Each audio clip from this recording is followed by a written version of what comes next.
Planetarium থেকে বেরিয়ে আমরা একটা দারুণ জায়গায় গিয়েছিলাম। সত্যিই অসাধারণ। বিদেশের জিনিস যদি আমরা আমাদের দেশেই দেখি সেটা তো একটু ভালো লাগবেই। আমরা গিয়েছিলাম গুয়াহাটি রিভারফ্রন্ট।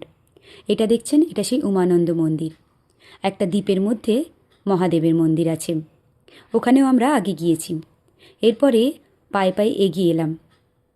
খুব সুন্দর একটা পার্ক, ব্রহ্মপুত্র নদীকে কেন্দ্র করে দারুণ সুন্দর একটা পার্ক সেজে উঠেছে। 1.5 কিলোমিটার এটা লম্বা। তবে এখানে আসতে গেলে একটু হাঁটার ধৈর্য রাখতেই হবে, কারণ শেষ মাথায় না গেলে যেই আকর্ষণটার জন্য আমরা এখানে এসেছি সেটা দেখতে পাবো না। যেতে যেতে এরকম বড় বড় বাজনার মতো করা আছে, বাচ্চারা মহানন্দে বাজাচ্ছে, আমি একটু বাজিয়ে নিলাম। তারপরে আরও এগিয়ে চললাম। এই সমস্ত মাঝে মাঝে অসাধারণ ভিউ আর দারুণ সুন্দর ফুল গাছ দেখতে দেখতে কোনো ক্লান্তি নেই। যতই এগোবেন ততই মনে হবে আরও আগে কি আছে, তার জন্য দেখি। খানিকটা এগোনে পরে আবার বাচ্চাদের জন্য এরকম একটা ছোট্ট পার্ক। এই পার্কটাতে বাচ্চারা ভীষণ মজা নিচ্ছে। আমার ছেলেও দেখতে পেয়ে দৌড়ে গেল। স্লিপ, দোলনা, এইরকম ধরনের নানা জিনিস করা আছে। ছোট ছোট বাচ্চারা খুব আনন্দ করে খেলা করছে।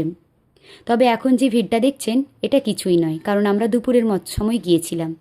তারপরে যত বিকেল বাড়তে শুরু করলো, বাচ্চাদের ভিড় আর মানুষেরও ভিড় বাড়তে শুরু করলো। আরও খানিকটা এগিয়ে গেলাম, আর এটা দেখছেন, এটা একটা ক্রুজ। এখানে টিকিট করতে হয়। তারপরে বিকেলবেলা এই 5:30 নাগাদ এটা ছাড়ে, যত অন্ধকার হয়ে আসে তারপরে।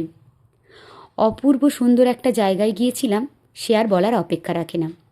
এরপরে সেই জিনিস খানিকটা এগিয়ে এসেই দেখলাম সেই গ্লাস ব্রিজ। ওপরে গ্লাস দেওয়া আছে আর নিচে ব্রহ্মপুত্র নদী। দারুণ সুন্দর। বাইরের দেশে হয়তো আরও অনেক বড় করে, আরও অনেক উঁচুতে করা আছে, কিন্তু নিজেদের দেশে এটাই বা কি কম পাও না। আমার একটু ভয়ই করছিল। আস্তে আস্তে করে এগিয়ে গেলাম।